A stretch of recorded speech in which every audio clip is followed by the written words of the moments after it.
Hello and welcome to Stampscapes Friday Night Live. We did some tests on this new paper that I picked up yesterday. I thought it'd be a fun type of paper. I've always liked the look of leather and suede, and I've seen some leather working before, and I thought, well, if we can kind of do some kind of pseudo, I don't know, whatever leather surface with scenic stamping, I thought it could give the background or the scenes kind of a nice warmth and kind of nice patterning and an inherent patterned background. So just like the wood grain paper that I like using a lot, it takes care of a lot of the, I don't know, certain types of characteristics of the card inherently in the paper patterning itself. Okay, so this paper comes in roughly an 11 by 17 size. It's 11.7 by 16.5. They are disposable paper placemats, just, I don't know, what you put them out on your dining room table or something like that, and instead of, whatever, washing your placemats on occasion or something like that, or if you have company over, you just toss these types of things out. It'd be good for a picnic or something like that. But I found that the wood grain paper that are also disposable placemats worked really well for scenic stamping, and I think that this one could be a nice addition. Hello, Mark and Linda. How are you? Okay, so we did these tests yesterday in a video. We have the, just in terms of a recap, or if you didn't see that one, this one is the VersaFine Clair. It's a little bit lighter, but my VersaFine Clair pad is very, very dry. It would be much, much darker had I, had a re-inker for it, which I'll have to get at some point in time. I've been talking about it for a long time. And it is completely dry. VersaFine Clair is a pigment based oil-based pigment ink. Okay, so pigment inks are very surface-oriented, and oil-based inks, they dry slower than water-based inks or solvent-based inks.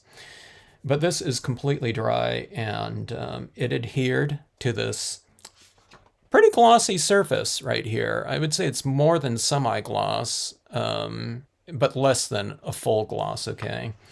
The stays on, as expected, it printed on there and it dried pretty instantly. This paper is porous. It's not completely sealed off with that gloss on there. The Brilliance water-based pigment ink. Okay, that was a little bit smudgy when I was, testing it out after like 15 minutes of drying time, which isn't very much, but it is completely dry. You don't have anything coming off on my finger. The Marvy dye-based ink, a water-based ink, it's stamped out a little bit lighter, which I kind of expected because dye-based inks work by staining a surface. And you have this, not only do we have this glossy coat on here, or semi-gloss coat, or whatever, satin coat, but you have the printer inks, so you have to consider that too. So we're trying to print on top of and through a little bit of a coating, plus that printer ink that gives it this, type of patterning, okay?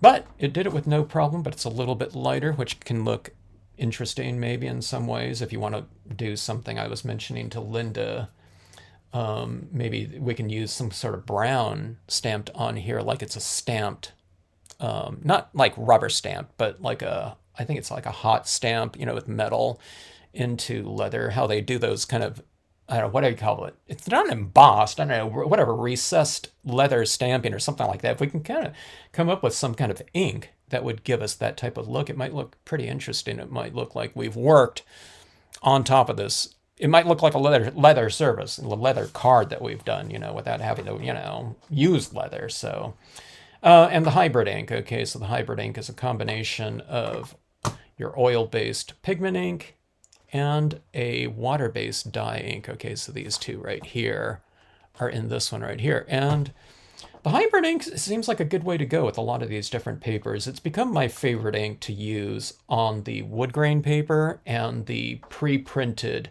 vintage papers. Okay, so printer inks giving some kind of paper a patterned or an aged type of look. In this case, it's giving it this kind of suede as they described it look. I'll show you a full sheet right here, how it comes. It's pretty cool that it comes in a box like this, which I wouldn't expect for something like placemats. But this is the full piece. So what they've done is they've just taken a real piece of suede and scanned it, and then did a 4-color printing of it. So it looks like this. So you can eat off it as well. Okay, so boy, I've been working on designs, so I'm not kind of in the like stamping mode here. I don't know, my brain goes into a different kind of configuration when I'm designing stamps, because I don't know, I'm convinced that you use a different hemisphere of the brain or something like that. So I thought I would just do some tests here on this paper, especially when I saw basically that every ink worked on it. Okay, I kind of thought it would, because the wood grain paper seems to take a lot of different types of inks with no problem, but the wood grain one is a little bit less. It's not as coated, and there's not this type of shine on it. So I wasn't quite sure about that. Anytime you kind of move into unconventional stamping surfaces that aren't designed for stamping, you never know. So it's a good idea to do kind of a test print using your different types of, especially like your black inks, presumably that's the one that you're using to stamp out most of your imagery with. So do it, a few tests like that. And keep in mind that the amount of ink that you have on your pads is going to affect drying time too. It's not just the type of ink. So I might have like a super wet VersaFine Clear or something like that, and it's giving me 3 times as much ink buildup in the impression, so that might take a lot longer to dry. It might not just be 3 times longer, it could be exponentially longer, But overnight, everything seemed to do really well on this type of paper right here. So I don't know, when I saw that it kind of excited me, and I thought, okay, let's do some tests on it, and let's see how let's see what we can do with it in terms of adding in some additional touches into it. We can just stamp on it like this one right here and just be done with it. I can't even remember what I used on this one. I think it was the StazOn on this one yesterday. But this is a white Brilliance ink that I've really kind of, added a pretty good amount on there, and it's adhered to it just fine. You can spray seal it or not when your inks are adhered to that. And if we're not going for extra kind of color saturation or something like that, you really don't have to spray seal it at all, to bring out extra kind of color intensity. So I don't know. The less work we need to do for something, the better to get, if we're going for a certain type of effect or look. That's what I always say. So anyway, let's see here. Let's see. Hello, Cynthia. Good to see you. Sharita, hello. StazOn has a chai tea color. Okay, now that one might be the one, Linda. That's what I was thinking. Like a walnut stain would be good. Yeah, but the StazOn is something that, maybe we stamp out like that and do a little bit of, I don't know, colored pencil embellishment on it. And I think if we can hit kind of these tones in here, we want to go a little bit darker, otherwise you're not going to be able to see it as much. But the more that we match certain types of surfaces with a certain type of ink color, I think it would make for some really integrated types of effects on there. So I don't know. I think it'd be really fun to do. All right, so let's do some tests here. Let me try to do a little bit of blocking out on this, and let's see how that works. So by blocking out, we'll do a little bit of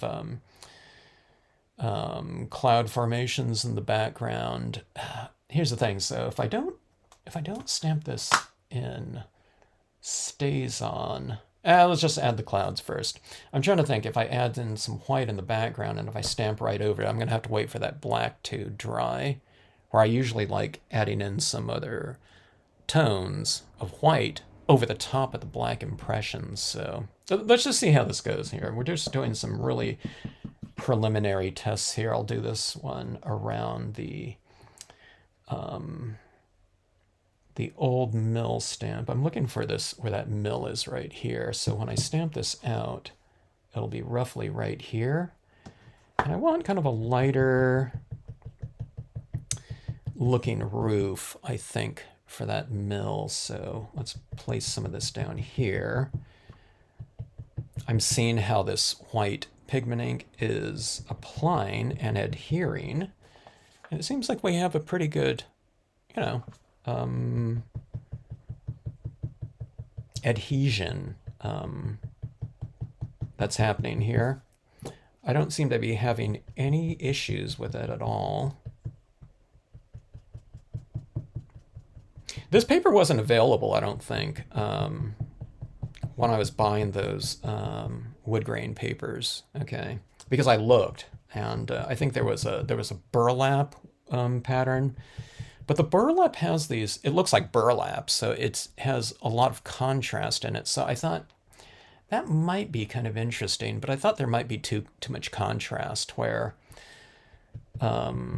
we might not be able to see the imagery so much with so much, you know, a contrasting, very, very patterned look to it, okay? So I didn't get that one. I think it would be good for certain types of looks, like for solid stamps, but stamps that are a little bit more open, especially if we didn't add in this kind of blocking out, it might be a little bit too intrusive. But it might, I don't know, I don't know. It might look kind of cool too. I don't know. I'm not sure. It was tough for me to envision though with, high contrast in that background. In a burlap pattern, you know what I mean? So it might be good for other types of, stamping purposes. It doesn't have to be for scenic stamping, but, for me it does.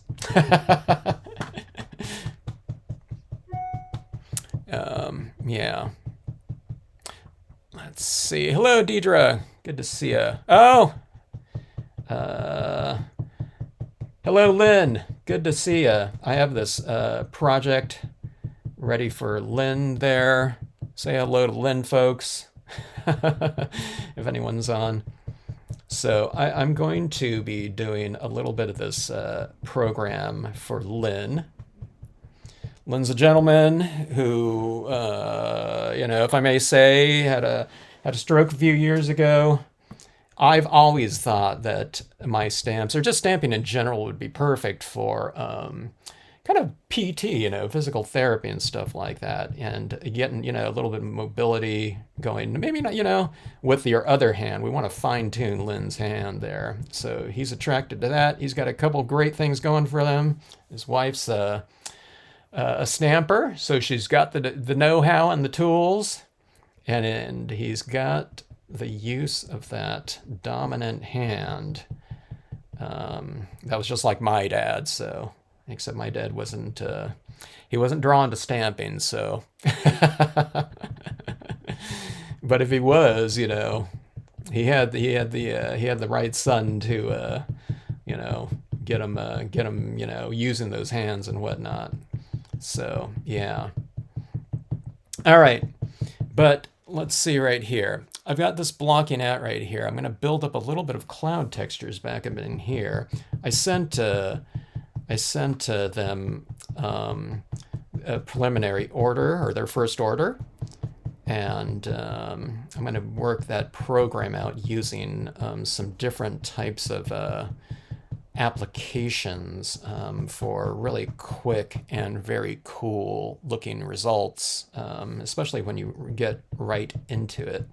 So I need to work out some kind of thing here. I think it'd be a good idea to, have Lynn have something for his right hand to kind of hold down, the papers, so you can just do this type of application with that off hand there, just to hold this, and you can kind of just spin this around with your, that hand that we're going to get fired up and fine-tuned, in terms of that.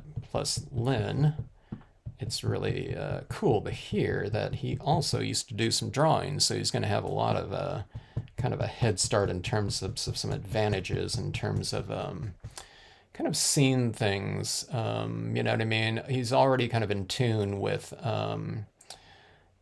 representation of, two-dimensional representations of three-dimensional things. So, you know, you might already have a little bit of a head start in terms of kind of having a good notion of space. And that's one of the biggest things, you know, when we're rubber stamping, a lot of times we're depicting distance. It just in any type of stamping, you know, we're overlapping things. And that's where kind of having a little bit of a background in whatever, painting, photography, or anything like that really comes into play. So we're going to fire up those whatever sensibilities that, you know, you might not have been kind of exercising in recent years or days or something like that.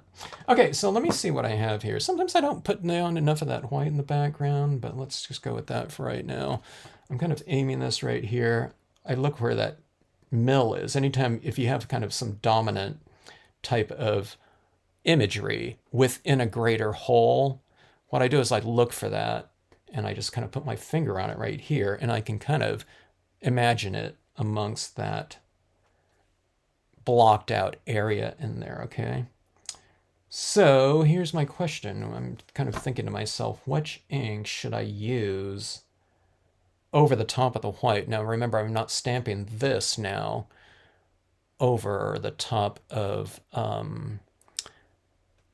that suede paper. I am now stamping this really over the top of a wet white pigment ink. Now the one thing that I've been doing a lot more of when I do this type of combination here is I've been using the Brilliance, so I'm going kind of Brilliance into Brilliance ink, and I think that would probably yield the best results on the papers that I've been doing this with. So let's keep to that and see how that goes.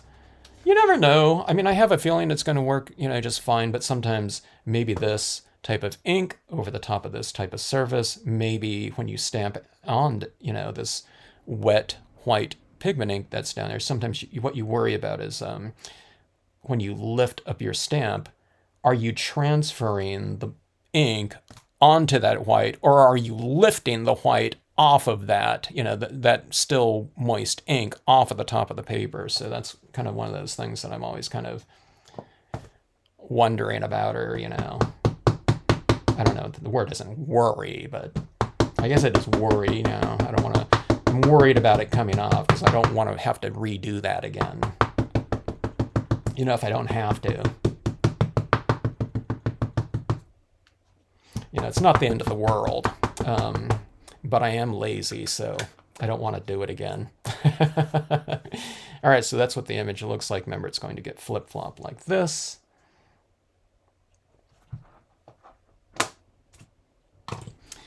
All right, get good pressure down like that. Get good coverage in terms of pressure.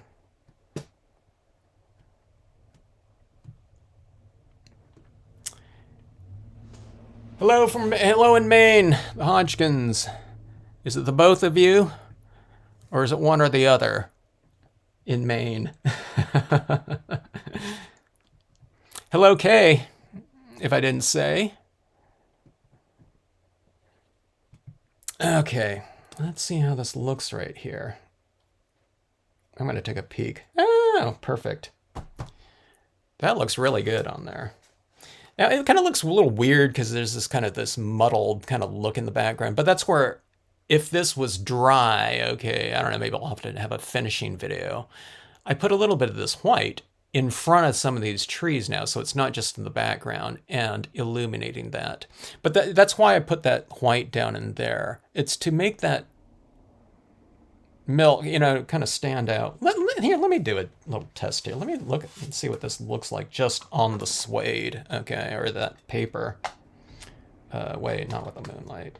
Yeah, we could do it with the moonlight, but we already have some of this Brilliance ink down here, so let me just use the same one. Okay.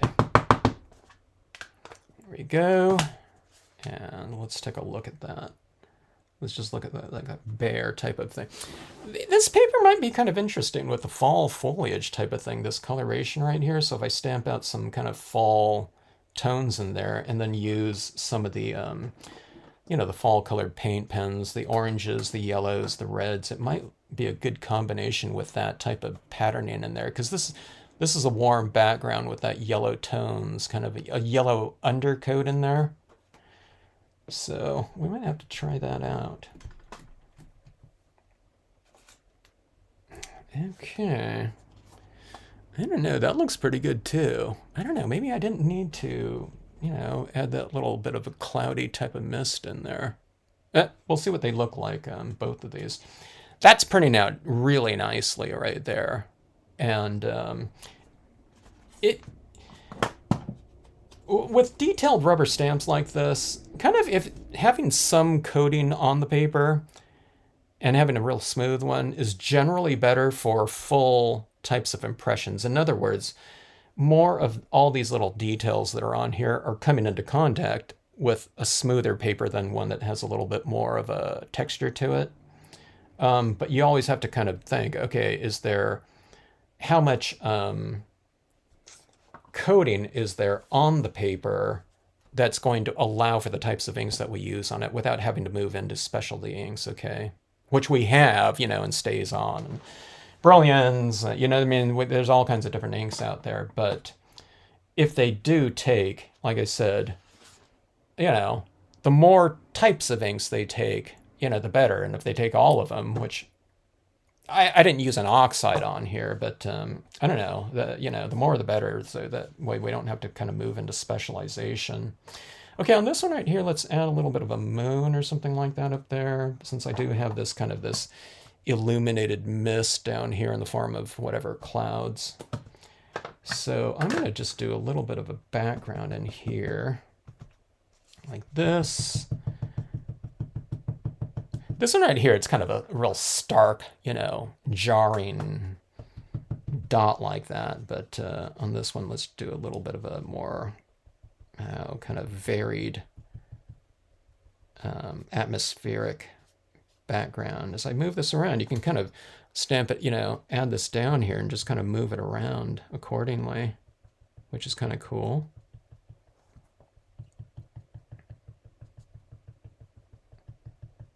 I don't know, maybe, you know, on something like this, you know, just like on the wood grain paper, maybe it's kind of defeating the purpose to block out too much, you know, I don't know. You know, because you're getting, you know, the reason why we're stamping on it is because of, you know, we want that type of texturing to show. So I don't know. Let's just do some tests here and see how it goes. Okay, so there's a little bit of this haze up here, and I'm going to put my moon right in there. We can do like the torn paper towel type of cloud in there. Maybe that would be cool too. On these moons like this is what I like to do too. I like to kind of vary it. So I didn't vary it on last night's, but I just wanted to go through that really fast. But see this, I'm kind of adding a little bit of a application like that. Then what you do is you add more of it, the thicker you build it up. Add more of it like on one side or another. I usually do the top side, and then I kind of transition it down where there's a little bit less down there. So it kind of just, it looks like that instead of like this hard ball like that. That probably looks a little bit less realistic like that. So let's try that little torn paper towel technique right here for some additional clouds. So we are sorting over 25 years of just Stampscapes card. Wow. So that means you are sorting about 25,000 cards then, right, Harold?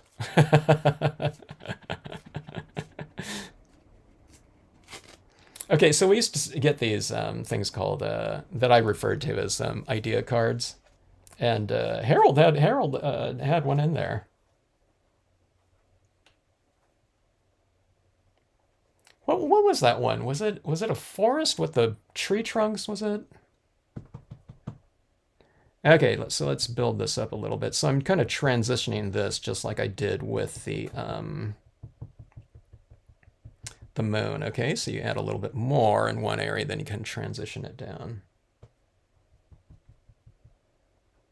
If you add a little bit too much, just kind of go with the dry side and kind of tap that around a little bit.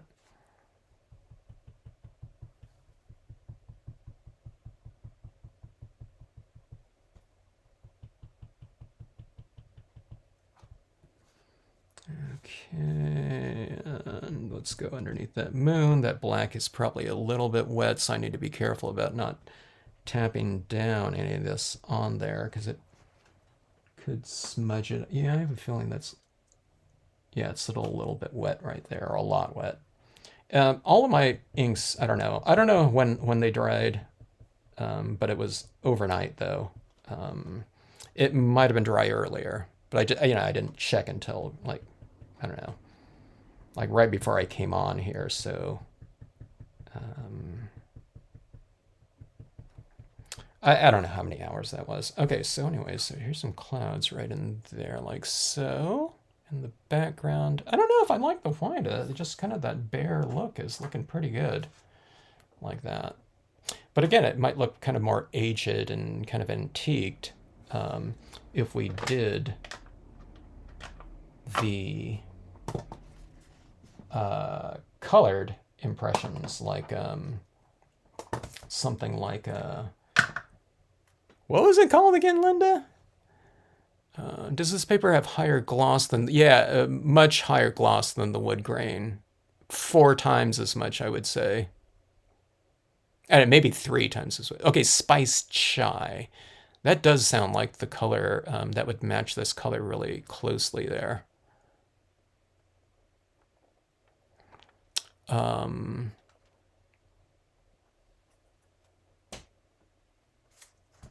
Oh, hello, Linda.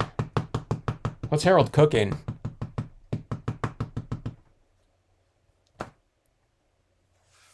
We all assume lobster. That was one of the more memorable meals in all my travels, that lobster dinner, having a lobster in Maine. And the thing is that they said, well, you buy whatever, a basic one, and then if you want to get a larger one or whatever, it's a certain amount more. But they said, well, a lot of it's the weight is the shell, so you get like 1 up from the base level or something like that. And that was a lot of lobster, and I was thinking, and it was really good. But I was thinking, man, I was like halfway through it, and I thought, I don't know if I'm going to be able to, get close to finishing that thing.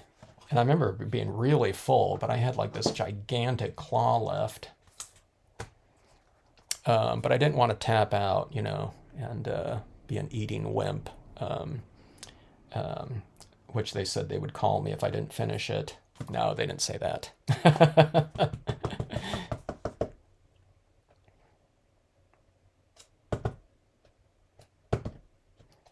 That was one of the fun things about travel. You can kind of like have a taste of, the local area. So of course out in, Maine, it's, whatever, lobster, that's what, people are going to associate with it. But that was where I tried my first lobster rolls too.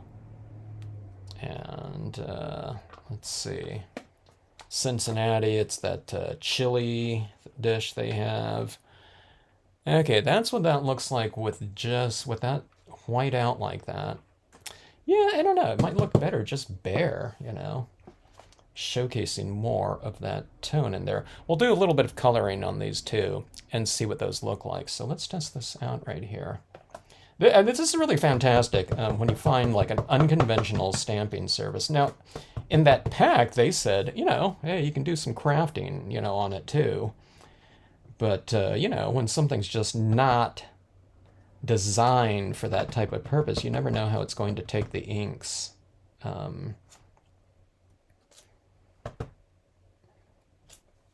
So if it takes them great, that's great for us. So we don't have to go into like some kind of specialized type of ink on there.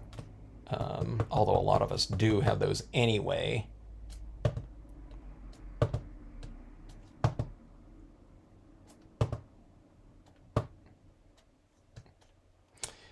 Right, this would be a good spot for a little quote stamp or something like that, or you can put a mountain. Well, let's put a mountain in the background here. I'll show you a little trick. When we're not doing like a lot of different tones or something like that in there, and a lot of different colors, and we want to represent kind of distance, okay? And let's say we're just working with one color of stamp. I mention this all the time, but if you haven't seen this before, you know, we're just going with black again. And if I stamp it, I mean, you could stamp it out in black right in here, okay, like that, you know, and it's fine. But if you want to create a little bit more distance, what you do is you do one impression off, okay, so that there's, I don't know, whatever, half the ink on there. Okay, now I'm going to transition this a little bit too, like this, just as I was transitioning like the white brilliance ink in here with the moon and the clouds, stuff like that. You can transition your imagery and have some of them a little bit lighter on one side than the other, whatever. You know, Lynn has a, you know, stamp coming out in the form of the tree trunk. So we're going to do some lighting types of exercises too on those lessons that I do. But one of the things you can do, let's say there's a tree trunk. I don't have that tree trunk right here on my desk, but if you wipe off one side of the trunk, if you know the light, you know, moonlight is going to be over here, and you're going to stamp, pretend this is a tree trunk right here. You can wipe off some of the ink off the side of the trunk that's facing the moon, so you get this inherent lighter side to it, and that gives you a head start in terms of kind of scenic lighting, okay? So keep those types of things in mind. This is a kind of a half inked impression, just using black ink. Sometimes I don't remove enough ink, so it's like it stamps out like, you know, really super dark anyway, so just keep that in mind. It's not just the type of ink, but it's, you know, how much ink you have on your pad at the time, so you might have to do like a little bit of a harder impression to remove more of that ink. Maybe I've removed too much, it's invisible here, so you see it like that. I removed like way too much. Here, let's do something right here. So that'll be a little bit more of a distant mountain, okay?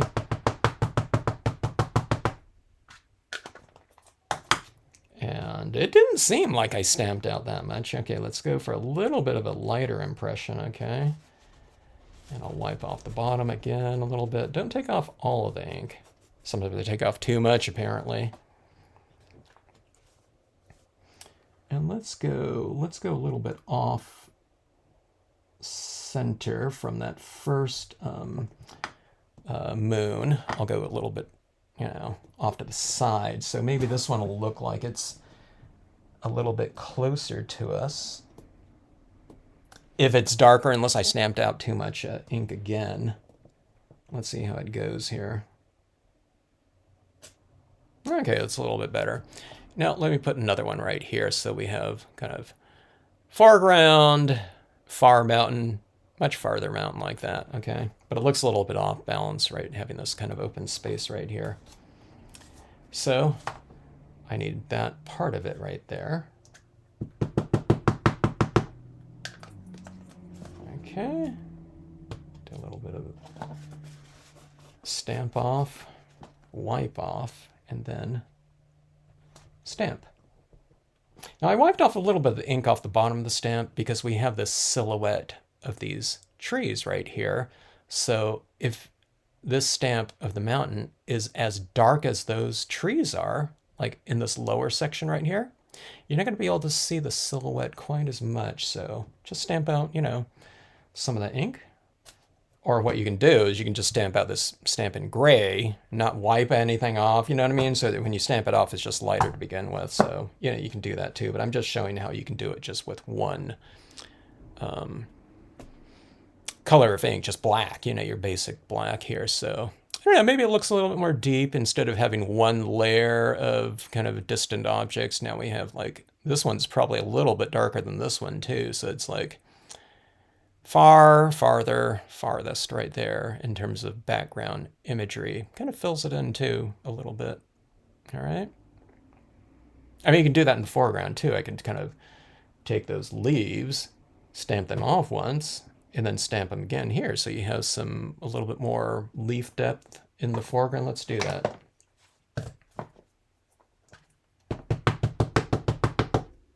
Okay, so ink that up.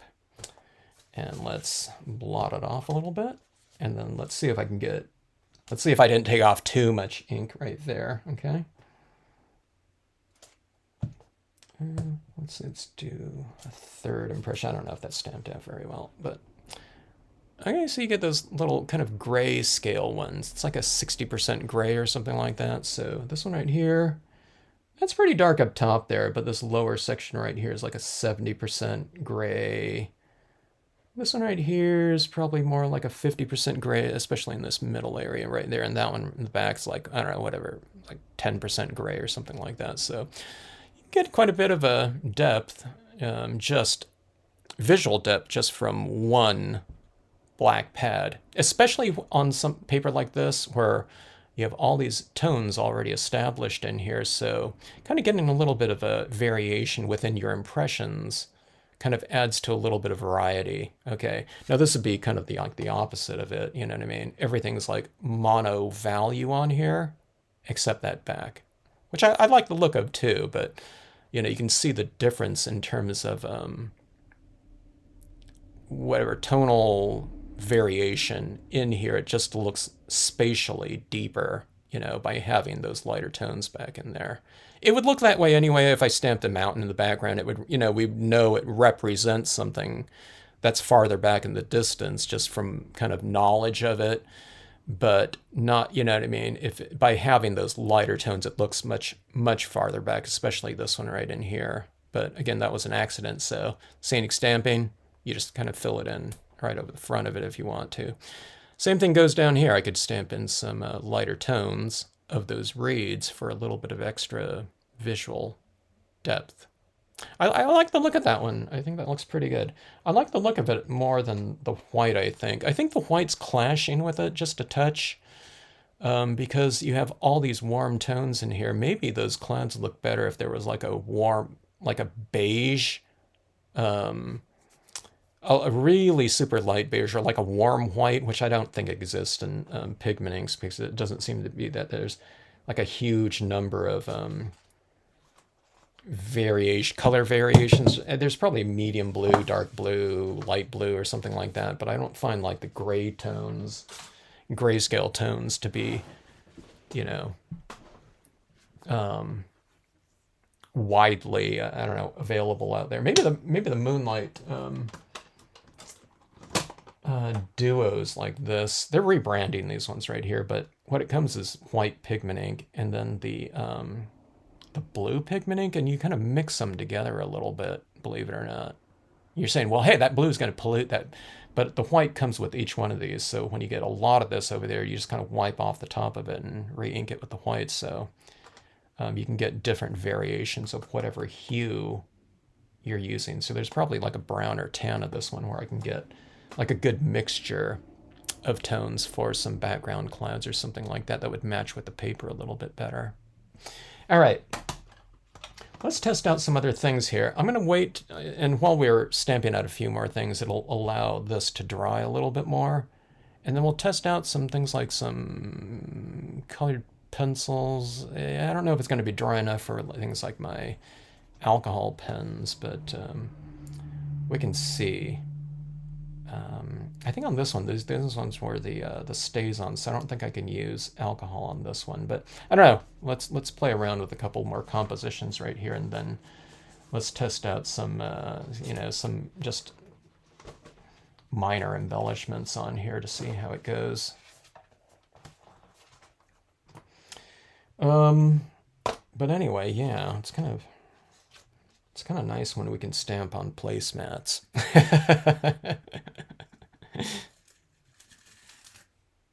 Hey, if you have a dinner party over, you can stamp. You can eat off stamped placemats if you want to. Maybe, you know, like for specific people, you put their name or something on there, and you know, a couple little things on there. Maybe if you go that far for your entertaining. I mean, some people do, right? They put the little, you know, little placemats with someone's name on it. You wouldn't make it a masterpiece or something like that, you know, just a few stamped imagery around it, probably. If it's designated to be, you know, tossed out afterwards. Okay, so that was the Brilliance Black on that one. Let's test out, I want to do some other tones on here. Let's go with the hybrid black on something. I just want to kind of test out some drying time variations between the different inks on here. Let's see. Let's go with this cabin right here. Let's see if it gives us as good of an impression as the Brilliance did. I suspect it would.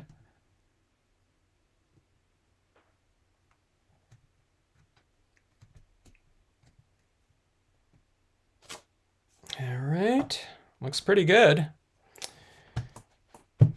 Okay, I don't know. I guess I can conclude this might be a little bit preliminary, but I don't know. I've been doing this for a long time. I suspect that this paper is going to be work really well for us in terms of impression quality. It feels like I guess it feels like a glossy cardstock or something like that. You know, it's way more glossy. Again, Linda asked if it's glossier than the wood grain paper, and it is. It's really what this feels like. When I used to work for a Stamp in the Hand, they used to do these big, huge banners sometime, and what they had was a roll of really thin. It's almost like text weight, glossy cardstock. It wasn't cardstock, it was a roll of glossy, I don't know, whatever paper. And they would laminate them, and they would use those as our backing for our booth display at conventions. But that's what this feels like. It feels like that glossy paper like that. I mean, again, it looks, I don't know, that looks glossy to me. I was going to say satin, but I don't know. I guess it is kind of a. It's not super glossy. Let me put it that way. But it's leaning way more towards glossy than I think than even a semi-gloss. You know, semi-glosses are more like a dull or satin type of finish, and just a little bit glossier than matte. This one's definitely glossy. Okay, I'm just adding a little bit of foreground down here in the form of this ledge stamp, like that. It gives us a little bit of a close shoreline right here. By the way, I'm just kind of grabbing some stamps that happen to be right on my desk. I didn't plan anything out here.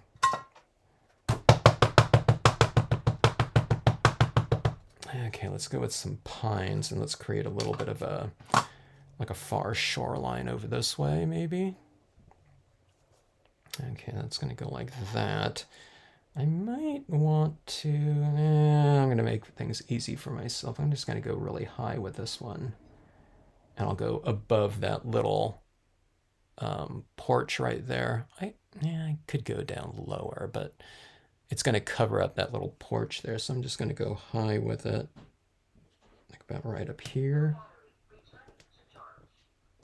This is the pine row. Like so.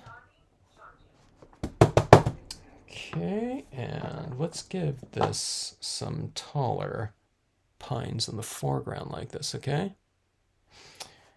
So,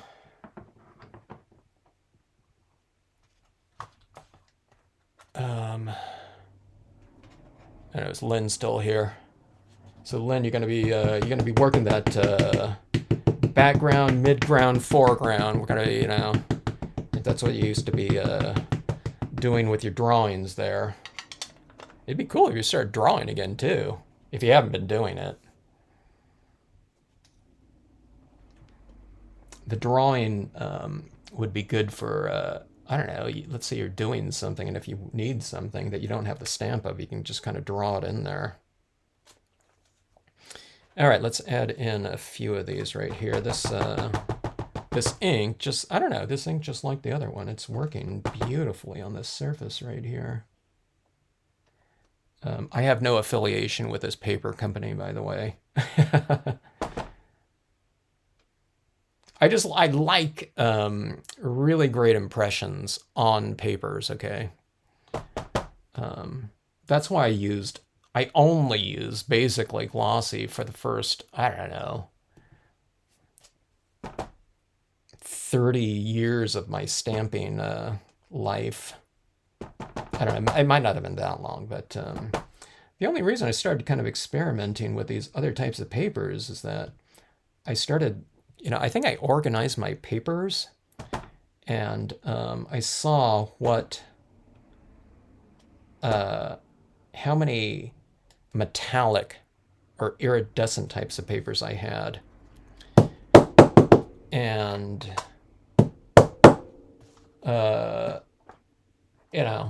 the thought crossed my mind, as I'm sure it has with all of you that are crafters, is,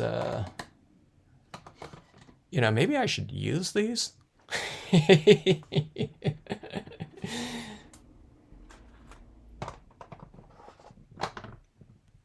And not just collect.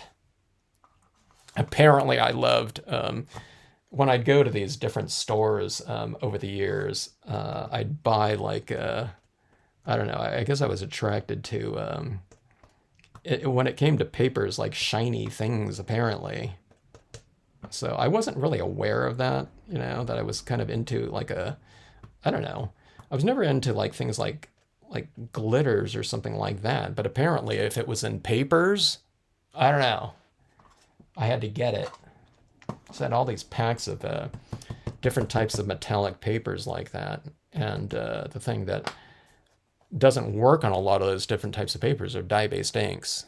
So we had to start experimenting with different types of papers. So then it just kind of, I don't know, whatever the gates, of possibilities just kind of swung open. And it's it's been like a non-stop kind of whatever, 2 years of experimenting and looking for other things to use. I like to use what I have. I don't just constantly get new things, but if I find something that I really like, and if there's something kind of similar to it but different enough, which is important, then I like to try it out, especially if it's really reasonable. And I'm finding that disposable placemats, you know what I mean? It's just it's cheaper than a lot of cardstock. So, but you have to buy 50 sheets of it, but it's cheaper than a lot of other types of your thicker kind of boutique cardstocks. And even with the thicker cardstocks, I used to like working on thicker stuff, but I figured, when I'm formatting these into cards anyway, I'm mounting it on something else. I'm usually doing a double mount, so it's oh, okay, I don't really need it to be really thick. And in fact, sometimes having it thinner, if you're not doing a ton of color glazing on there, with 4 colors or 5 colors of dye-based inks or something like that, sometimes it's better. I find that the thinner ones sometimes don't curl as much, where you got to counter bend them. And I don't know, sometimes they're a little bit easier to use. I kind of discovered that with Star Dream papers. There was I was buying several packs of it at the cover weight packs. So you got 25 of them for a certain amount of money. Or you can get the text weight one in a 50 pack. And I started using this one lapis lazuli pack. And it was thinking, I don't know, this is really nice to work on. It's not curling on me as much. So I don't know. I think that looks pretty fun like that. Just kind of bare like that. But we'll test out some different things on here, just to go for some other types of, little embellishment just for the sake of it. But, if you wanted to stamp on something like that, that's one of the things that the pre-printed papers are really good for. I don't know. It's not, when I look at it, I don't think, oh my God, it needs a little bit more shading or something like that, but we might as well test it out to see what we can do on there. Should we want to add on, some additional, yeah, especially lighting or something like that on there. Okay. All right, let's see this right here. I'm a little bit, here, let me do it on this one because this one's absolutely dry from last night. I don't think that's, it looks like it's soaked in though. I mean, it's still a little bit damp, but it's not all glistening with like beads of like wet ink on there, so let me see something right here. I can see some of these reeds here because that was like one of the last things I stamped on there. Let's test here. I think the old mill is already dry, but these reeds I can tell it. Well, yeah, they're a little bit wet. You can see it right there on my finger. All right, so let's test this out. Let's see if we can add in a little bit of extra lighting on here. All right. Hello, Holly.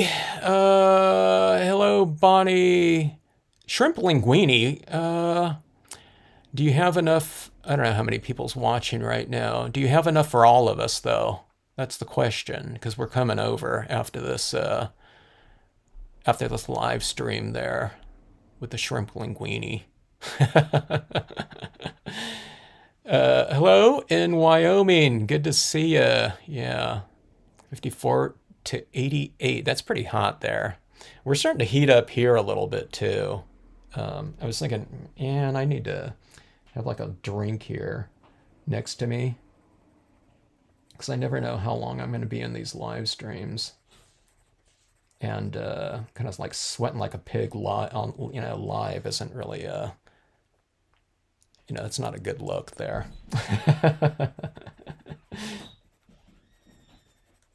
Okay, so I'm adding a little bit of tone to these rocks down here, but I'm doing it really lightly, okay? So do you see the difference between this side and this side? No, I can add more, but this is just a preliminary type of thing like this, so. All right, so this is one of the things we're gonna have you doing in there, Lynn. Lynn's watching online, if he's still on there. Okay, so we're adding this is like a 5%. I asked Lynn's wife what she had in terms of supplies, so I can kind of work some a little whatever mini workshop or whatever mini Stampscapes university right here. But that looks pretty good right there, and this is taking the pencil pretty good right here. So I'm toning. Here's a rock right here, and what I'm doing is I'm toning the rock like this, okay? So it's like the top of them are light, but I'm adding in this little shade from like midway down or something like that.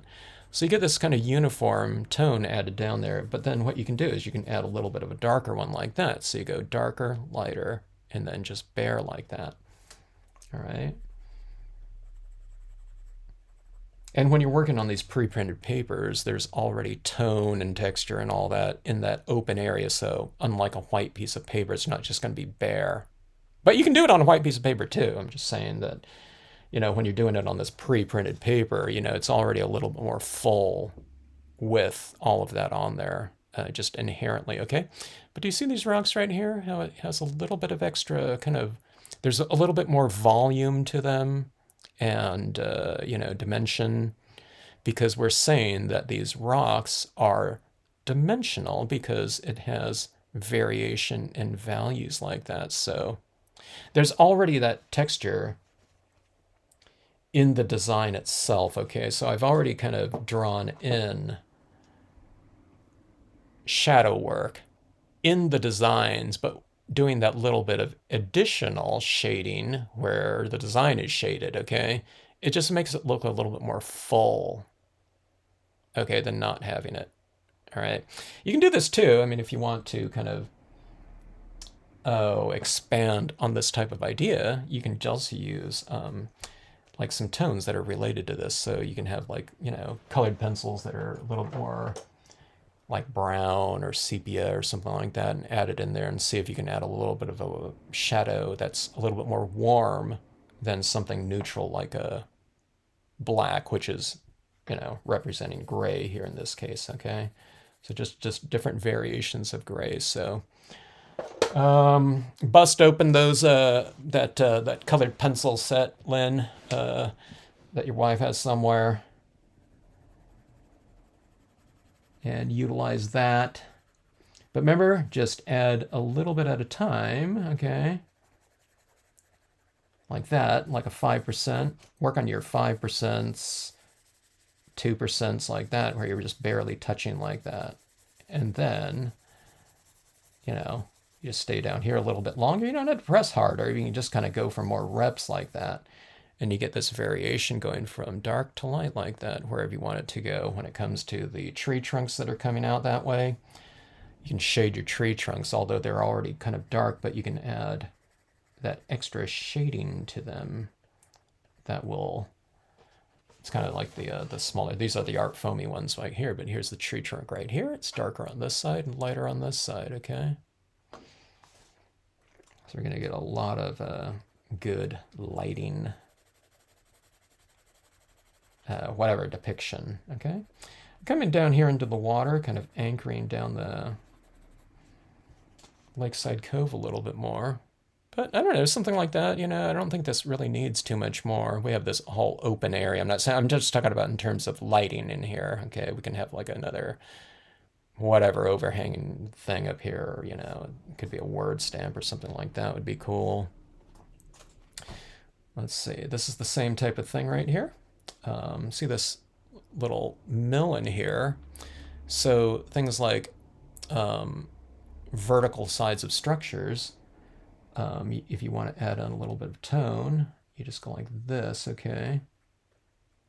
And it can vary too. You don't have to add in the same amount of tone, like underneath the eave, you can make it a little bit darker like that. But you add in that little bit of shading on the side, and that pops the roof out a little bit more in terms of lighting direction. You're saying that the light is, this little structure is being top lit that way, okay? Well, like I said, this has already been toned in here, I already have tone in there, but you just reiterate it a little bit more like this. The darker the side, the lighter the top is going to look by contrast like that, okay? All right, so let's see.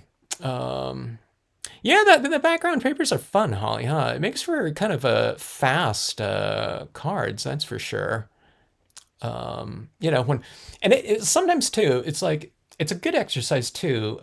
We all like doing coloring, that's why we have so many different colored pads and, markers, it's like we're buying like tons of color because we're attracted to that too, okay? And like I said, you can add in some different tinges in here in terms of color. It doesn't have to be all monochrome, grayscale or something like that. That's being added to this right here. But one of the things that this really does is it heightens our sensitivity to lighting because a lot of the coloring is already taken care of. So, and then when you go back to your color work, you take that kind of sensibility with you, okay? So it's like, it's doing scenes like this, but it's also kind of doing like an exercise. It's good for me to do like exercises like this too, where we're starting with a dark piece of like paper like that.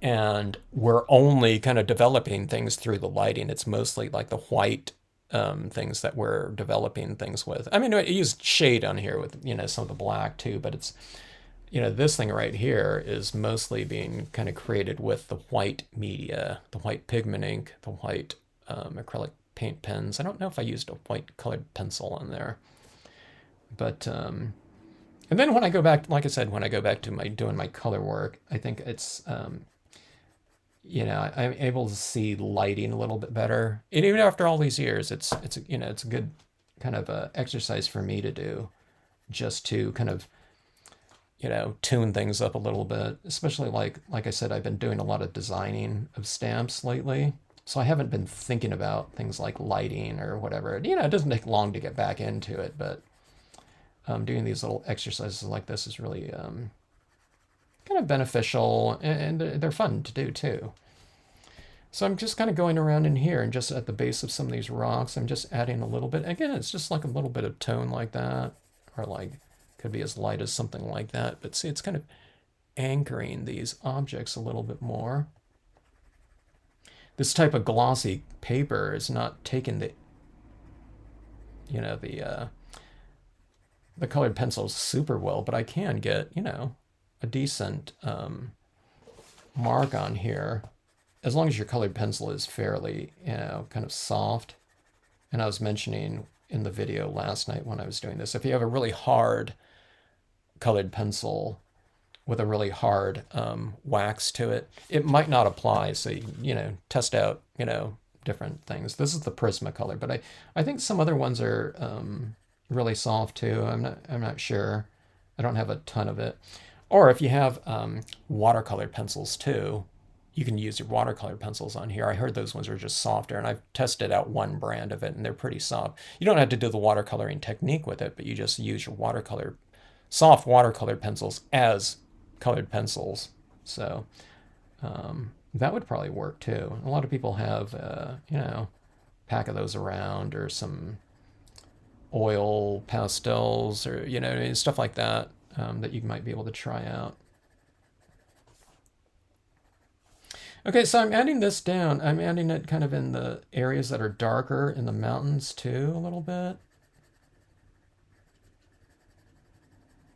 Like about like so. In the background mountain, you know, it's so light. Maybe I shouldn't add too much to that one, but in these other ones, you can just kind of reiterate the shadows a little bit more with a little bit more tone like that. But there's that one like that. You know, you can never get rid of glitter. I haven't used glitter in like 2 months, and it's still like showing up everywhere. You can't get rid of it.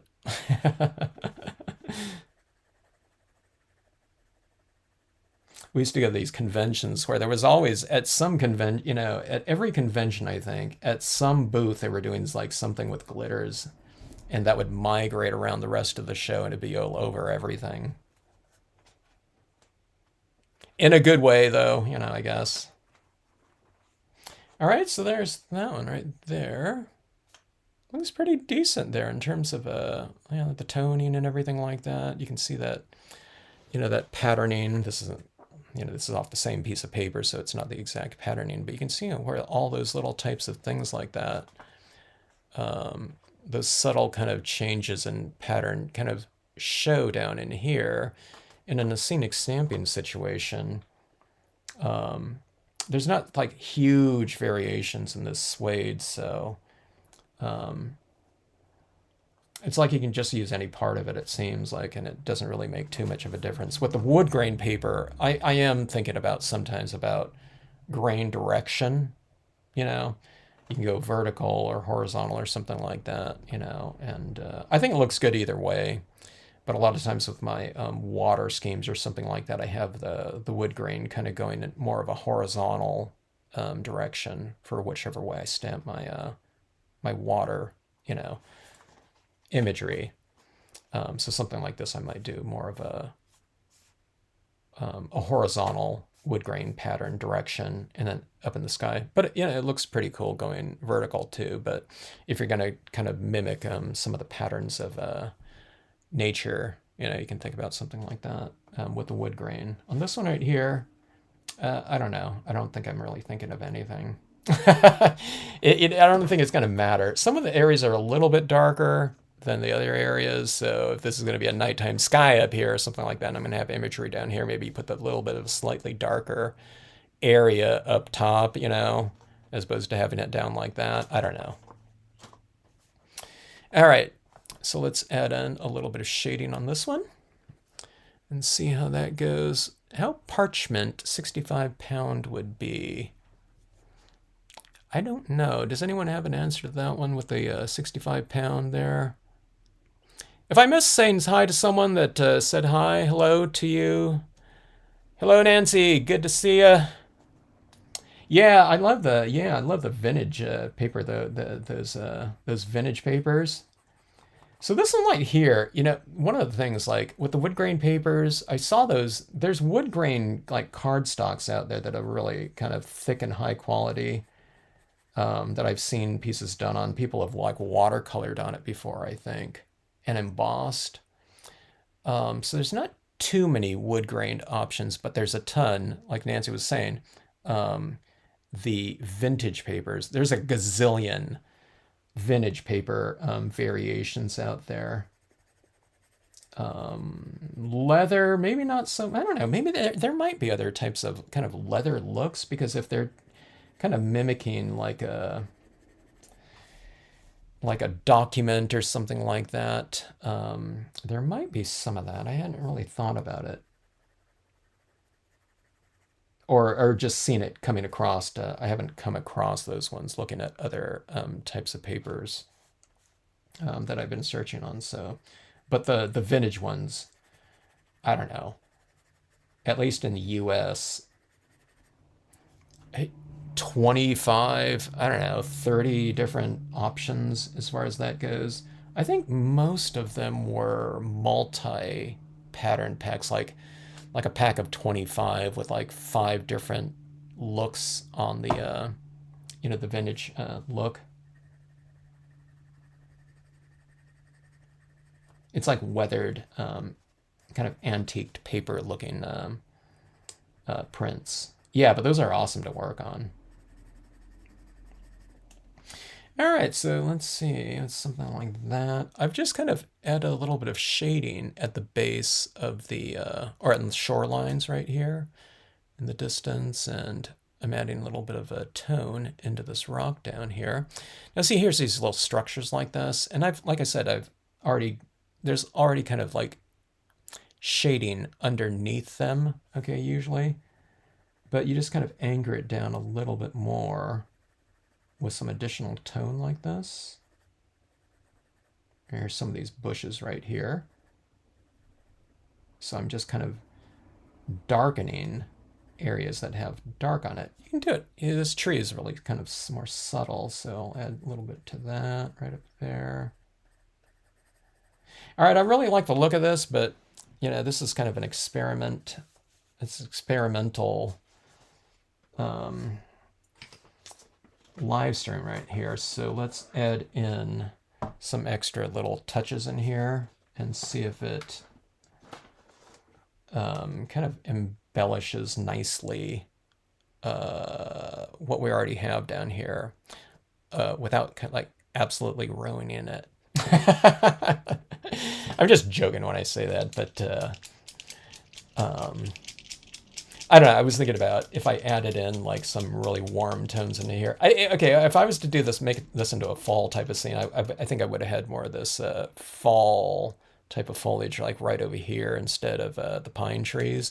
Because if I add in that fall tone right here, it's just going to be like on one tree, unless we're doing that for kind of dramatic effect where you have like this whole area that's of certain tone or monochromatic, but you have this one thing that's kind of standing out like that. Like if it was like you're doing like a Christmas tree or something like that, or I don't know, whatever, we're doing a burnt forest or something like that. But then there's this one kind of green little sapling coming up. Well, as I say that, I'm thinking about that series that, I don't know, is Linda still here? Linda did something like that. We did this kind of, I don't know, what do we call it? Not revival, but did the scenario where it was like a burnt out kind of forested, like a flash fire or something like that went through somewhere. But we had this little kind of green little sapling coming up among from the ashes or something like that. Renewal, I don't know, I forgot. And then Linda did this whole multi-panel piece, based on that type of concept, and it looked really cool. Okay, but on this one, I don't want to, let's just do kind of. I'm not doing white. I thought that stood out a little bit too much. I can do with white on this one because we have white lighting in there. But let's go with these little bit more of a warm tones like that. That'll relate to that a little bit more. This one's probably relating a little bit more. This one has a little bit more pink in it. I don't know. That might look okay.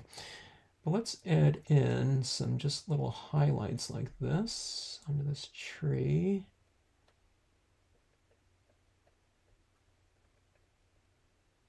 Okay, so it's like the opposite of shading. I'm adding in these little highlights on the top side, in this case of this,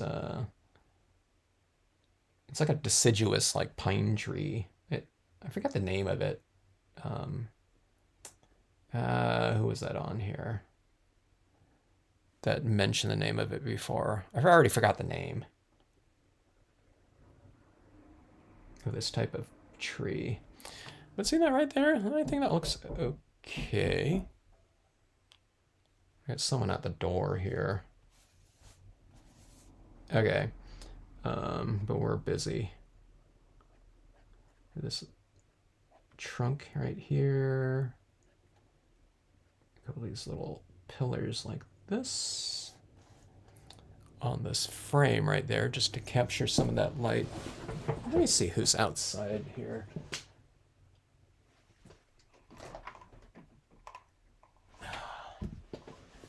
It's like a door-to-door cold call salesman or something like that. My room's like, this office like is right out front of the house. And we do have this no soliciting sign, but I was speculating, it's either that or that, I don't know, people don't care, and they're doing that. But I was thinking these days, I don't know if people know what the word soliciting means.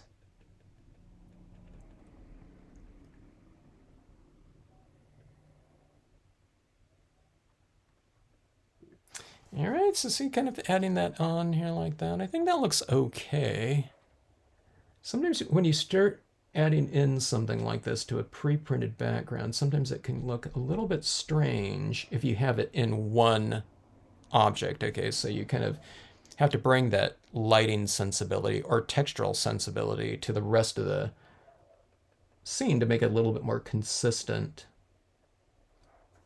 and uniform. Okay, because we're saying that this certain type of lighting is hitting that, giving it that those objects or that area that type of shimmer. Okay, so again, unless you're making a point to make that area or object kind of stand out from a textural and lighting standpoint, you bring it into the rest of the thing. So so just on that one tree, it kind of looked strange. So having it just kind of a little bit around, there's not too much of it right over here.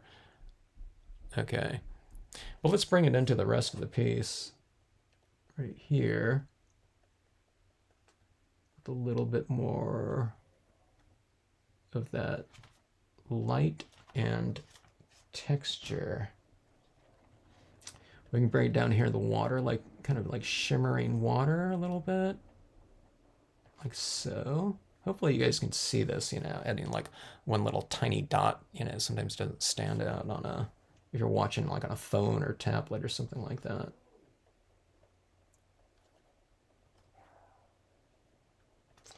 Okay, and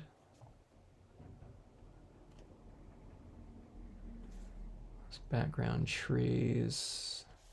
All right, so that's it from a textural standpoint. Sorry, I'm a little bit blurry from zooming in a little bit.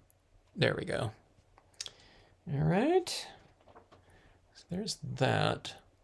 I don't know, I guess white can probably work. It'd be a little bit more stark maybe than this.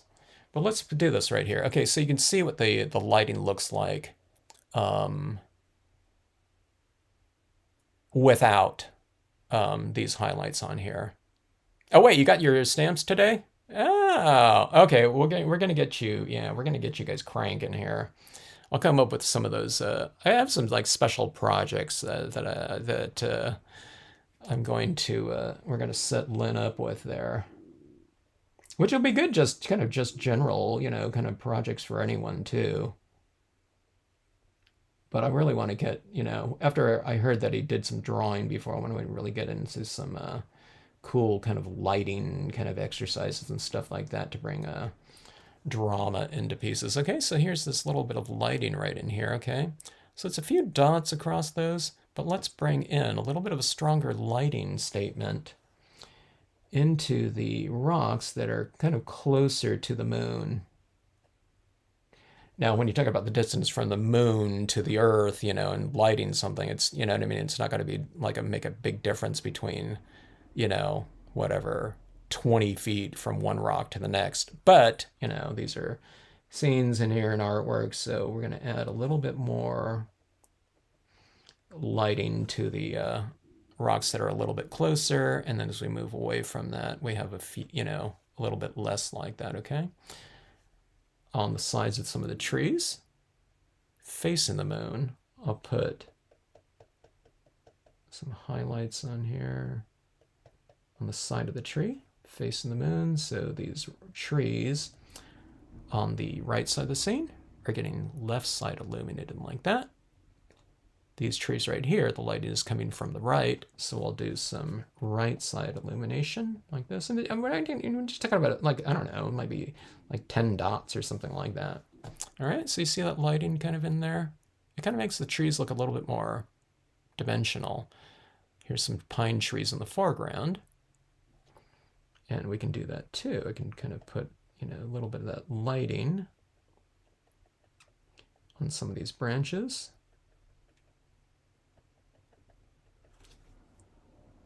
Like so. All right. Now on this tree right here, the moon is like, the light source is like right above it, so you can put it on either side. But these ones out here will get the left side illumination like so. Like that, okay? So a little bit more lighting and dimension on there. I mean, it's something that you could do, you don't have to do. I think it looks pretty good though. Those little extra touches like that. Okay, so as you see this right here, yeah, so here's like a little bit of comparison right here. I need to go back. Did I use the Brilliance one on this one? And this was the hybrid ink. That looks a lot darker, doesn't it? But you can see the difference here. This area in here is a little bit more, I don't know. It's a little bit more alive. I guess it's sparkly, it seems a little bit more light reflective, being that it's kind of shimmery. This looks a little bit more kind of aged and mellow like that. But I do like I think I do like that little shimmer in there, like so. So let's do this right here. Let's add on a little bit more lighting on top of this. Okay, I'm curious about something. I don't think it's going to work, but I just remembered I had been doing some things with the Carbothello white pastel pencil. This doesn't have any tooth to it. It's kind of glossy, so I don't know if a pastel pencil is going to work on this or not, but let's try right here. The pastel pencil is pretty soft, but it is pastel. It's dry pastel. Yeah, forget it. That's not gonna work on it like at all, okay? So it's like, literally, it's like dry pastels, or like pan pastels in a stick. That's not happening. Let's see. Bonnie, you got a ton of rain from Debbie today. Sunshine 96, heat index 104. Wait, you got a ton of rain, but it's that hot again there too, huh? My gosh. Let's see. Glitter loves to get in everything, that's for sure. A lot of people were doing those. What do you call those things? Was it explosion cards or something like that? Where, you open up that card and there's tons of like glitter in there. I was talking with someone, not talking, but writing to someone that had a stamp store that I used to teach at and whatnot. But then after she closed her store, she opened, oh God, I can't remember the name of it already. But it was just, she dealt with glitter. That was her business. It was glitter. And glitter was in the name of the business too, but oh my gosh. But yeah, but she was talking about the different types of glitter projects that people did. It's like, oh yeah, I forgot about that. That was what they do with glitter. So the explosion card was one of them. So back in the days of a lot more snail mail, I'd be getting a lot of scenes sent to us, to scan and put on the Stampscapes website gallery section, stuff like that. But I'd be getting a lot of glitter in those envelopes. So yeah, I had glitter everywhere. And then again, coming back from stamp conventions where there was those glitter demonstrations going on. All right, so here we have these little trickle of, it's like a trickle of light kind of coming down this way. It's like bringing a little bit more illumination and whatever dimension to the scene. And as I've mentioned in some videos before, sometimes, we didn't have to do it on this one right here. A lot of scenes, in terms of when you're kind of developing a seamless type of visual essence, whatever, to your scenes, running similar things through the different objects, okay, can unify things a little bit more by doing so, okay? And again, it doesn't mean you have to do it, okay? So in other words, if you stamp out a scene, you color things, okay? If you have some of the similar colors going across different objects, different areas, etc., it unifies it, okay? So there's all kinds of things you can do to unify. We unified on this one through some colored pencil, black colored pencil, so shade can be a unifier. You're having this, colored pencil, grayscale tones running through different areas, distant objects, mid distance, foreground, okay?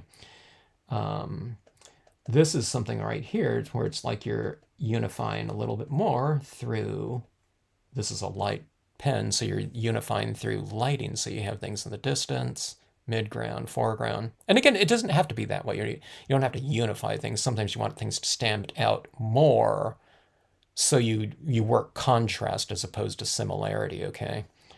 But this does, again, if you want to unify things from a visual standpoint, harmonize is another word that can be used. You bring in harmony to different areas of your scene by having similar things. It could be similar objects, trees in the background, trees in the foreground, background, foreground, like that. That harmonizes it.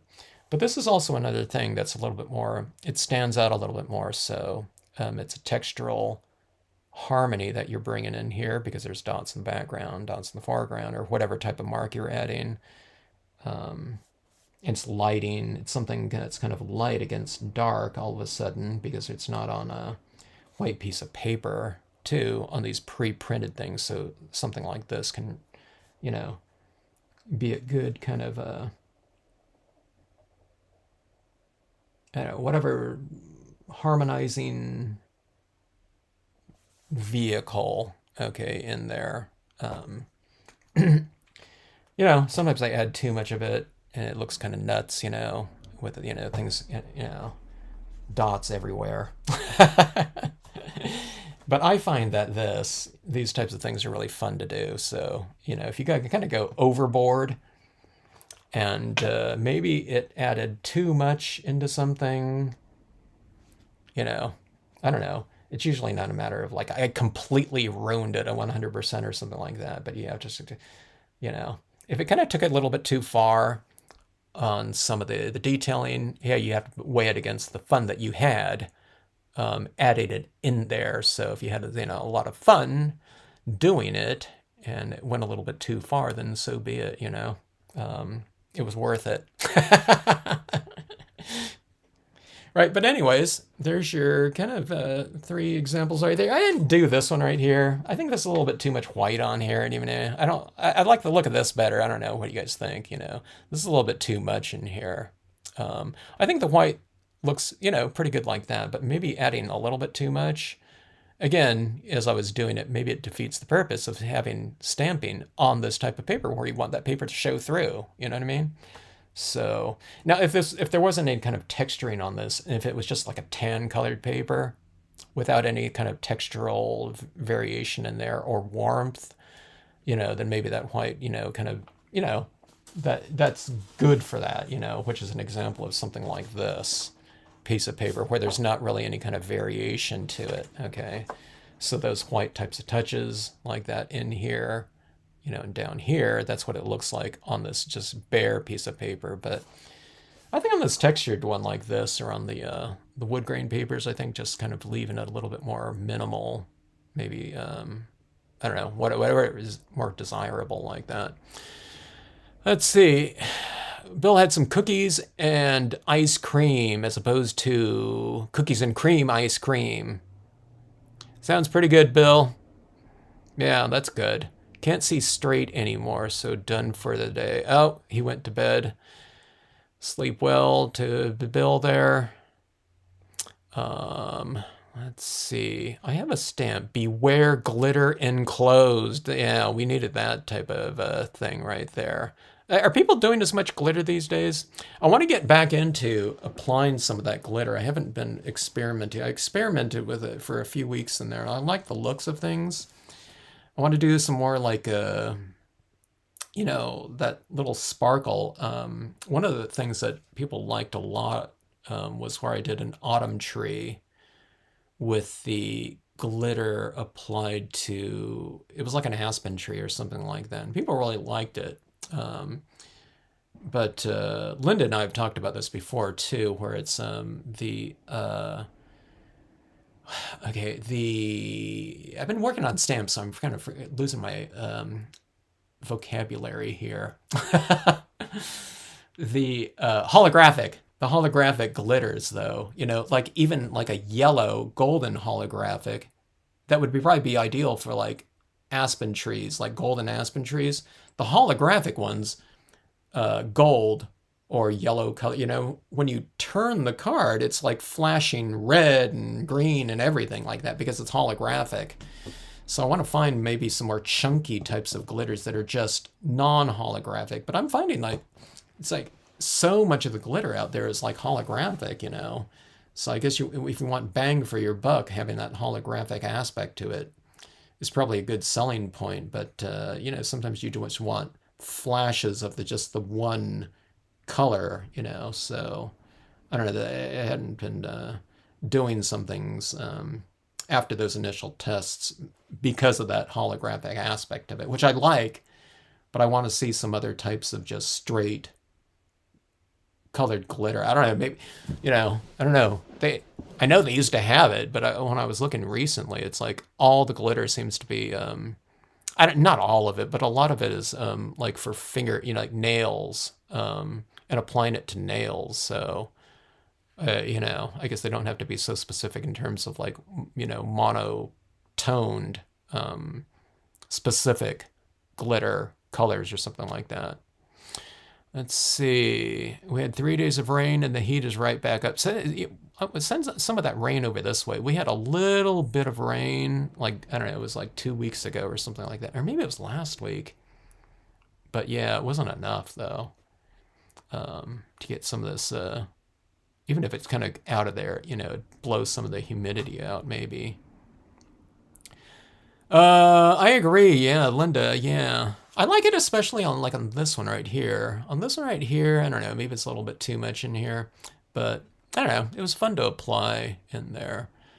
Getting that little bit of, it looks more dimensional, all the objects in there with that little bit of highlighting like that. So on this one right here, it's like maybe the most minimal right in here, but I thought it really related to that moonlight in there. I made the moon like too bright, but I kind of added a really thick application of that white in there because I wanted to see if it would dry on this paper, so, and it did, so that's good. Okay, so just in recap here, playing around this paper. Okay, so for stamping, for me, this is, it's a really, really user-friendly version of, non-stamping paper, okay? So it seems like it takes, again, it took a lot of different types of inks like that. This is just a test printing sheet that I did last night using 5 of your, kind of most common types of, rubber stamping inks. And when I say types, you don't have to be so brand specific. I mean, there's a little bit of changes between each brand in terms of the different inks, but like the Marvy dye one, that's the big thing about that is dye. Are there other types of solvent inks out there besides StazOn? The permanent inks are solvent inks, right?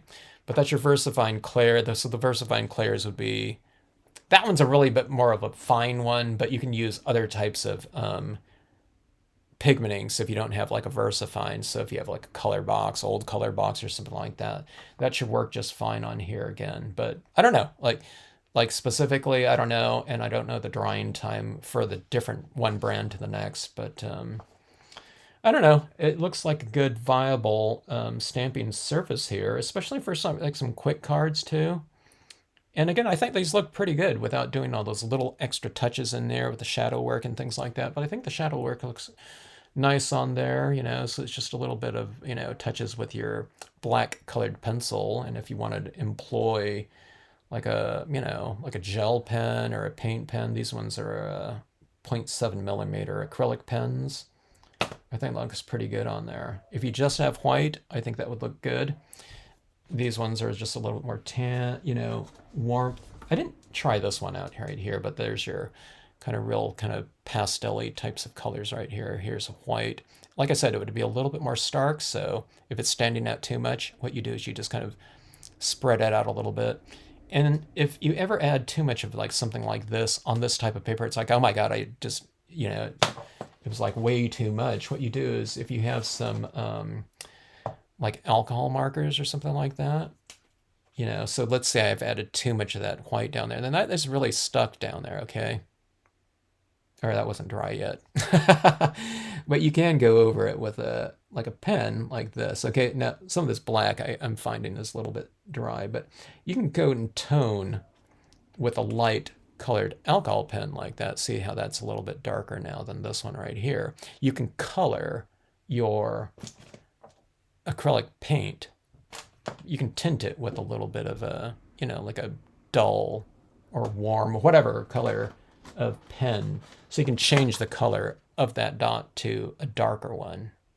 So it just kind of blends in a little bit more. Okay, now when I went like that, some of that black ink was a little bit wet, so it's not going to look smudgy like that. But you can get clean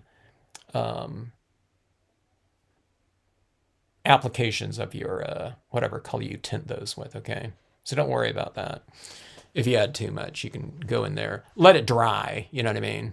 The pen is dry, but some of that black ink is still a little bit wet. So you can kind of tweak it that way a little bit more. All right, so again, I didn't go in here and do too much more toning like that, but I don't know, some of those colors that came up, that, I don't know, whatever, that chai tea or something like that. See, this is a little bit of an alcohol pen. This right here was color, this was stamped out in StazOn, so I don't know if I could use that on here without putting that StazOn back into solution. But maybe, I don't know, maybe the StazOn is dry enough to where I can go over it without kind of like, if I don't overwork it, you can add some of this. So I'm adding some of this down in these shadows like that. So I don't know if you can tell that there's a little bit of a warmth to it. It's, this color right here. It doesn't have to be that color. I just grabbed it, It's like a little bit of a, I don't know, what is this called? It's sepia. Okay, so that's what this kind of tones in the background kind of remind me of. So you can kind of add a little bit more of a rich tone to it in your shadows or something like that. So anyway, probably not what you wanted to see. I got another type of paper I got to, think about, but I don't know. Okay, so if I think the wood grain paper is a little bit more cooler than this one in terms of the usage with scenes, but again, you can stamp on this one, and just like the wood grain paper, you can also use it as a placemat, for dinner. All right. So, anyways, okay. Wait. Let me see. Okay. So, Holly, the pens that I was using for the highlights are the 0.7 millimeter acrylic paint pens. All right. The Artistro ones are really good. A lot of the other ones are good too, I think. And I think they're the same, probably pens and factory. Sometimes, now these are water-based ones too. I have used a couple other brands. One brand was, I don't want to mention them, but the tips were like falling out, you know, so it's like quality control or something like that. You'd pull off the tip and the tip would like plop out or something like that. And another one type of pen was a little bit more opaque. So the quality was like amazing, you know, if I was doing like fall tones with a bunch of reds, oranges, and whatever. But the pigment to binder ratio of those pens were so extreme that there was more paint than water in it.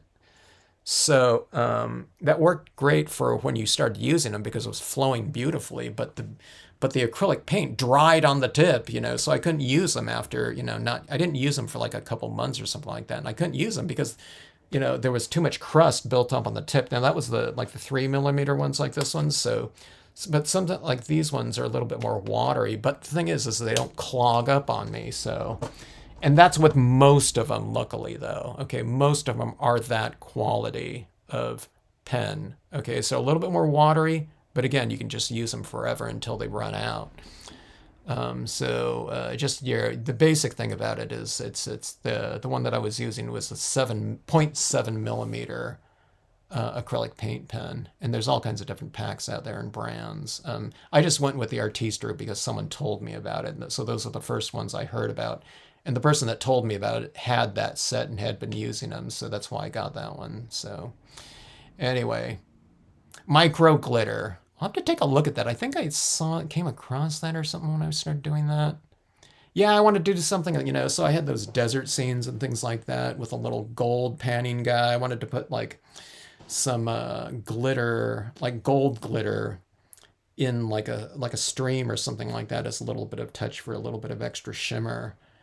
But I didn't want my gold glitter to be, you know, flashing green, red, you know, purple, you know, and all the spectrum of the rainbow and that holographic aspect of it. So I don't know. I mean, stuff like this too. You know what I mean? If you added like a little, like super kind of like minor touch of like a little bit of gold in something like this, I think that would be pretty cool. You know, where maybe you don't even see it, but if you hold things at a different angle, like something like this, having a little bit of gold in there, I think it would be really cool.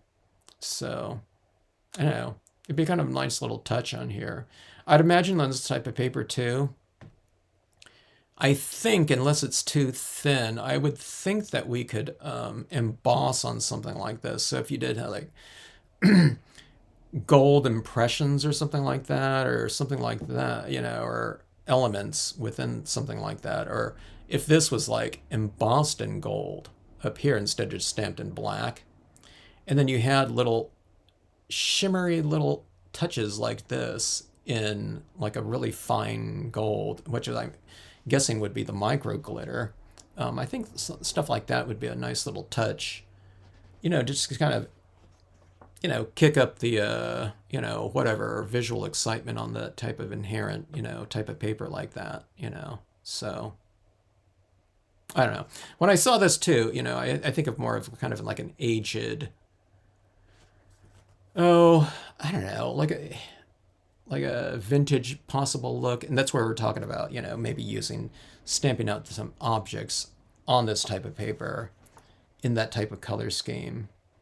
So I think that would open up some possibilities in terms of having kind of more of an antiqued look on this paper. When I look at these pieces right here, I don't know if it looks so antiqued. Maybe it looks more aged than a white piece of paper, but not super antique because they're not faded out. You know, everything's stamped out really dark, which we don't really want. But if we're going for something a little bit more aged or something like that, or maybe you stamp these things like this in the foreground, but you stamp out the background in those lighter toned, you know, warm toned colors, you know, and that would probably be cool too. So I don't know. Well, I got to look at some of these other types of inks out there. You know, I've never looked at different colors of StazOn is something that I'd probably want to get, but I don't know. Maybe if there's like a brown tone or something like that, being that I'm, stamping on that wood grain paper and the vintage ones and this one, maybe I'd make use of, another type of ink like that, or a different color of that. So I just have the black StazOn. Like Brilliance inks, I stick with like white and black. And I get the other colors, where I have a lot of colors, it's the dye-based inks. So anyway. All right, rambling on, I start doing that on all of these videos, especially when it's like a new type of surface that seems to be working well. Because I start thinking about different types of possibilities with it, that I have to kind of delve into in a, kind of a test. I'll try some other types of inks on here too. I'll try like brown dye-based ink backgrounds, like I said, too. And we'll see how those different types of color schemes can work on here. All right, so anyway, thanks so much for joining in. Thanks for joining in on the live stream. Stay tuned for some lighting types of going back to some basics with some some specific images in this little mini workshop that I'm going to be putting together here. We want to come up with some really cool types of techniques here for some really quick and easy cards as kind of a foundation, kind of a instructional set for Lynn here. Lynn, we're going to utilize that right arm of yours too. We want you to be doing some of the actual impressions too on some of these, which you'll want to be doing anyway,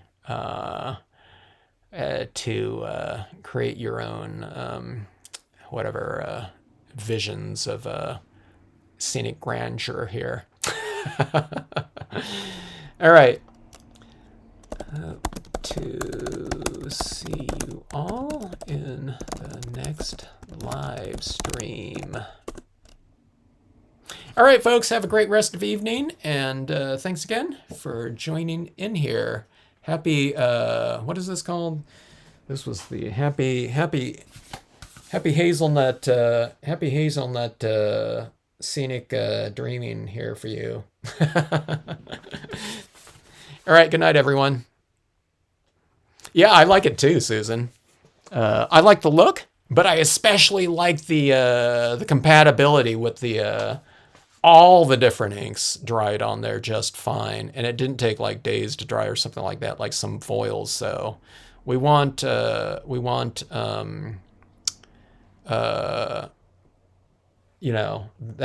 types of cooperation. We want that cooperation out of our papers and media that we use on there. So the more flexible, the better. And of course, it has to look good, you know what I mean, too. So quick and easy right here in terms of, we don't have to do so much coloring if we don't want to, you know what I mean? It looks fine without it. So, yeah. All right, folks. Yeah. Fun stuff. So Suede scenes with Stampscapes.